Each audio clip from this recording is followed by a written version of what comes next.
आमद मुस्तफ़ा सल्लल्लाहु अलैहि वसल्लम से पहले अरब के लोग जहालत की बदतरीन तारीकियों में मुब्तला थे।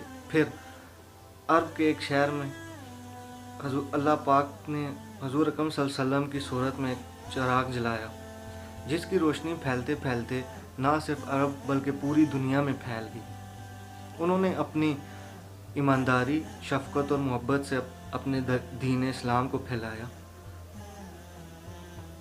और दुनिया से पर्दा फरमाने तक अपनी उम्मत का सोचते रहे। अल्लाह पाक से सिर्फ अपनी उम्मत के बारे में दुआ करते रहे। मैं हूँ अवैस हफीज़ और मैं आपके लिए लेके आया हूँ एक नई सीरीज़ दी मोहम्मद सल्लल्लाहु अलैहि वसल्लम के नाम से, जिसमें हम हजूर अकरम सल्लल्लाहु अलैहि वसल्लम की पैदाइश से पहले से लेके मुसलमानों की फतूहात तक एक एक पॉइंट को डिस्कस करेंगे और आपसे शेयर करेंगे इस्लाम के बारे में कि कैसे अरब के लोग जहालत से निकल के इस्लाम की तरफ आए और हजूर अकरम सल्लल्लाहु अलैहि वसल्लम ने इस्लाम का परचम कैसे सर बुलंद किया। उस वक्त अरब के लोगों में बुत परस्ती बहुत आम थी। अरब के लोग अपने दीन हनीफ को छोड़कर बुत परस्ती में पड़ गए थे। उनमें से कुछ का दीन यहूदियत, ईसाईयत और मजूसी भी था। अल्लाह ताला के अलावा जिन बुतों की पूजा की जाती थी उनमें से कुछ मशहूर बुतों के नाम लात, मन्नाब हैं। इस वक्त को दौरे जहालत का बदतरीन वक्त भी कहा जाता है। उसमें से कुछ ही लोग बाकी रह गए थे जो हज़रत इब्राहीम अलैहिस्सलाम की मिल्लत पर कायम थे। इक्तिसादी सूरत-ए-हाल की बात की जाए तो सहरा नशीन लोग जो थे वो जानवर पालते थे, उनको चरागाहों में जाकर चराते थे, जबकि देहाती और शहरी लोग ज़राअत और तिजारत में मशगूल थे। ज़ोहर इस्लाम से पहले मक्का मुकरमा तिजारत का एक वाहिद मरकज़ था, मेन मरकज़ था। इस माशरे में जहालत बहुत आम थी। गरीब का कोई हक नहीं समझा जाता था। जो ताकतवर होता था गरीब का हक मार लेता था।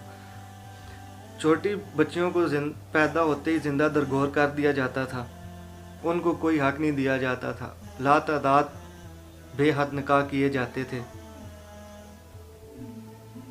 छोटी छोटी बातों पर कबाइल के दरमियान लड़ाई हो जाती थी, प्रॉपर जंग होती थी। अक्सर ऐसा भी होता था कि एक ही कबीले के लोग आपस में लड़ पड़ते थे। तो ये कुछ मुख्तसर सी सूरत हाल है हुज़ूर सल्लल्लाहु अलैहि वसल्लम की आमद से पहले की अरब की, जिससे आपको अंदाज़ा हो गया होगा कि अरब किस अंधेरों में मुब्तला थे।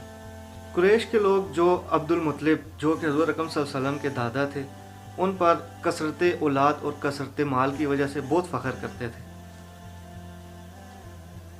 हज़रत अब्दुल मुत्तलिब ने अल्लाह ताला से मन्नत मानी कि अल्लाह ताला अगर उन्हें 10 ज़रीना बच्चे अता करेगा तो वो बुतों को खुश करने के लिए एक बच्चे को ज़बह कर देंगे। अल्लाह पाक ने उनकी दुआ पूरी की और उन्हें 10 ज़रीना बच्चे अता किए, जिनमें से एक हज़रत अब्दुल्ला जो कि हुज़ूर अकरम सल्लल्लाहु अलैहि वसल्लम के वालिद थे वो भी थे। जब अल्लाह ताला ने उनकी दुआ पूरी की तो उन्होंने अपनी मन्नत पूरी करने के लिए 10 बच्चों में से कुरानंदाज़ी की, जिसमें से हज़रत अब्दुल्ला का नाम निकला। जब उन्हें ज़बह करने के लिए ले जाने लगे तो लोग आड़े आगे उन्होंने रोक लिया हज़रत अब्दुल्ला ज़बह करने से। उनके जहन में था कि ऐसा ना हो कि यही एक रवायत बन जाए कि हर बंदा इसी तरह करना शुरू कर दे। लिहाजा इत्तेफाक इस बात पे हुआ कि हज़रत अब्दुल्ला और 10 ऊँटों के दरमियान कुरानंदाज़ी की जाएगी। ऐसे ही किया गया। जब कुरानंदाज़ी दोबारा की गई तो फिर हज़रत अब्दुल्ला का नाम निकल आया और ऊँटों की तादाद दुगनी कर दी गई, डबल कर दी गई। 10 के बजाय 20 ऊँट कर दिए गए। फिर कुरानंदाज़ी हुई, फिर हज़रत अब्दुल्ला का नाम निकल आया। इसी तरह इस प्रोसेस को करते रहे, वो कुरानंदाज़ी बार बार करते रहे, ऊँटों की तादाद बढ़ाते रहे। बिल आखिर 100 ऊँटों की तादाद हुई तो कुरा में ऊँटों का नाम निकल आया और इस तरह उन्होंने हज़रत अब्दुल्ला की जगह अपने 100 ऊँटों का नजराना देकर अपनी मन्नत का फ़िदिया अदा किया। जनाब अब्दुल मुत्तलिब को अपने बाकी बच्चों की निस्बत हज़रत अब्दुल्ला से ज़्यादा मोहब्बत थी, बिलखुसूस 100 ऊँटों के नजराने के बाद।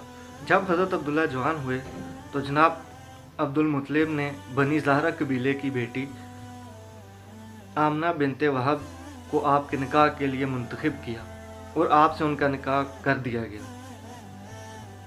निकाह के चंद माह बाद जब आप उम्मीद से हुई तो 3 माह बाद तकरीबन हज़रत अब्दुल्ला को तजारत के सिलसिले में काफ़िले के साथ शाम जाना पड़ गया। वापसी में उनकी तबीयत बहुत ख़राब हो गई।